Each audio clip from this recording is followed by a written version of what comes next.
Every outlaw lives by a ledger written in blood and loyalty. For the Grim Specters MC, that ledger had one immutable sacred entry: the rule of the third sunset.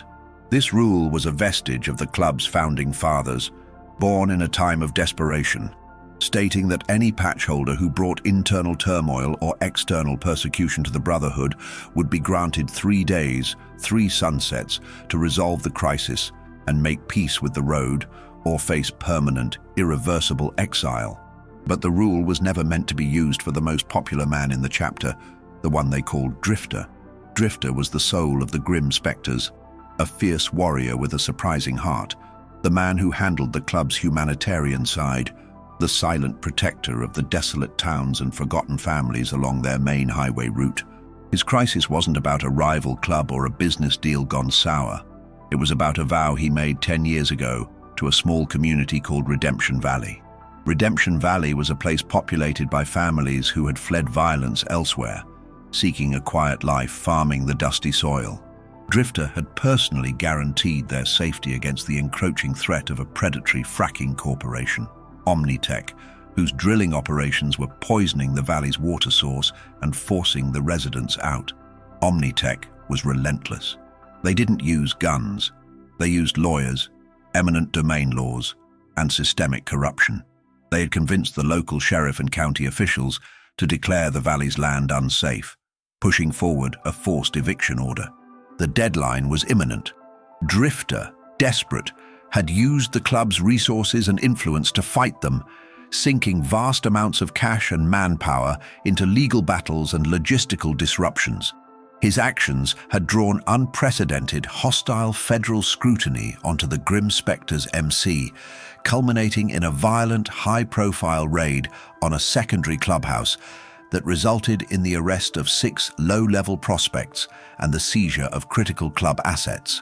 The president, Viper, a man whose primary devotion was the preservation of the patch, saw the external danger as too great. During a closed meeting thick with tension and the smell of stale beer, Viper regretfully invoked the ancient law. Drifter, you stood up for the weak, and that is the code.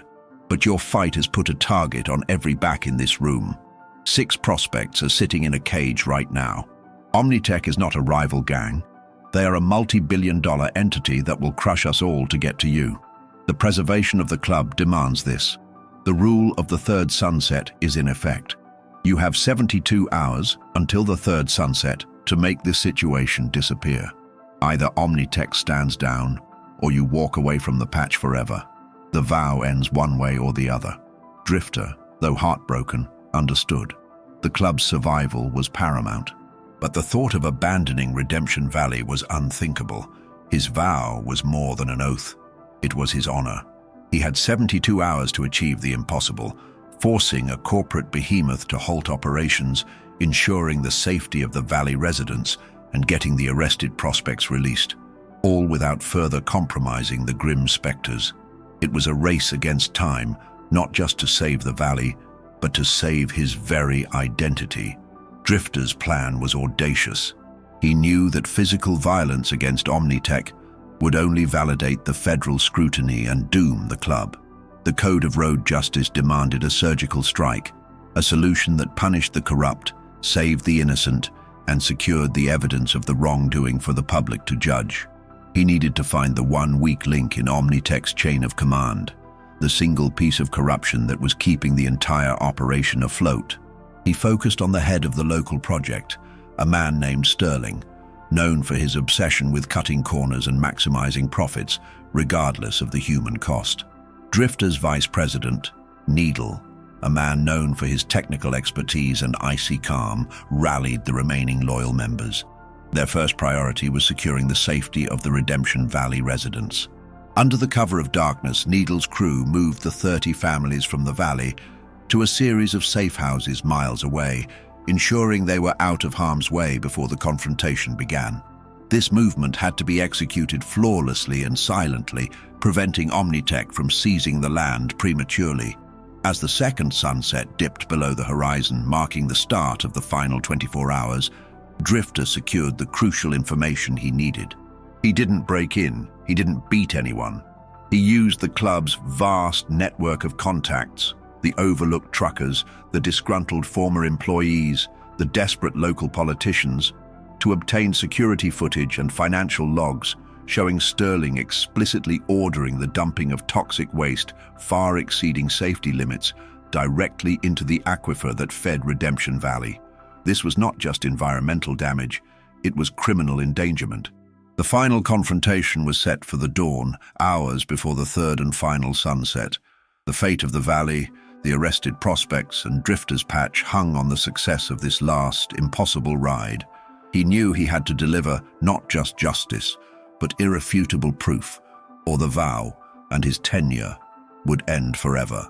Block 02, the rule of the third sunset. When the vow ends. The rule of the third sunset was a countdown to a funeral, either for Drifter's Patch or for the integrity of the Grim Specters MC.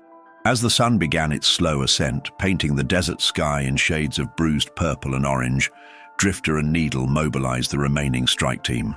Their target, Omni-Tech's main regional data center, where Sterling was holding a secure, mandatory meeting with key investors and corrupt local officials, a perfect nexus of power and guilt.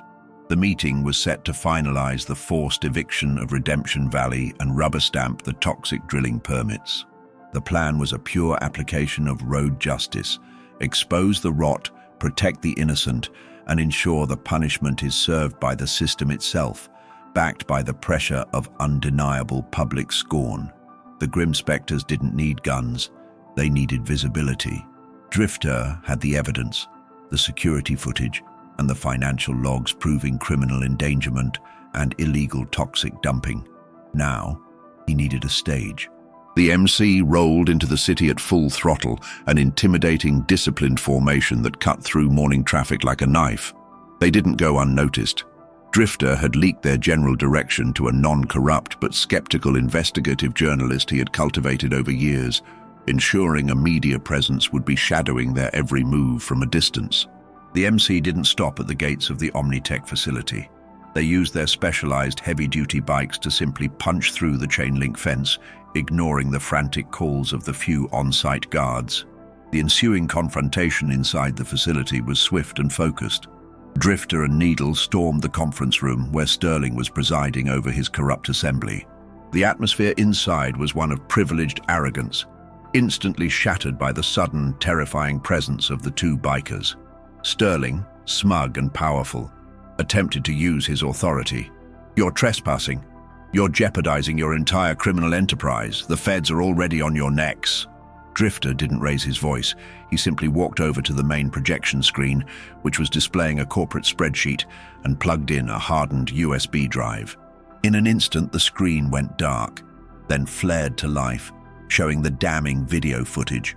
Sterling, on camera, ordering subordinates to divert dangerous chemicals directly into the valley's aquifer to save costs.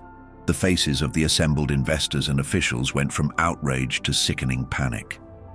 "This is your final meeting, Sterling." Drifter's voice was low, carrying the resonance of final authority. "You chose profit over children. You bought the law, but you couldn't buy the road code."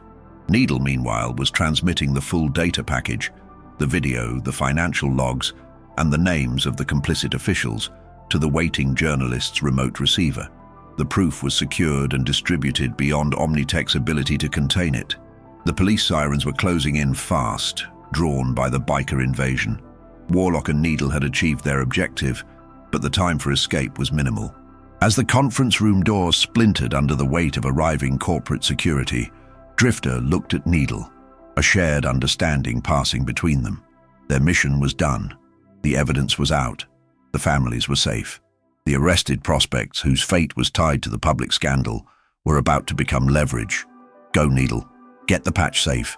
Tell Viper the rule is satisfied." "The vow is kept," Drifter ordered, pulling a chain from his pocket, his Grim Specters cut, the symbol of his identity. Needle hesitated, his eyes reflecting the deep sense of loss, but he understood the sacrifice required. He threw a smoke grenade to cover his exit, taking the full strike team out through a back maintenance tunnel.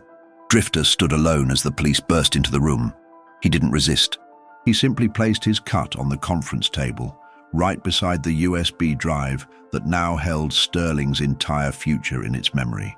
His arrest, now a highly visible, nationally televised event, right alongside the revelation of the Omni-Tech scandal, served as the final, absolute proof of the club's righteousness.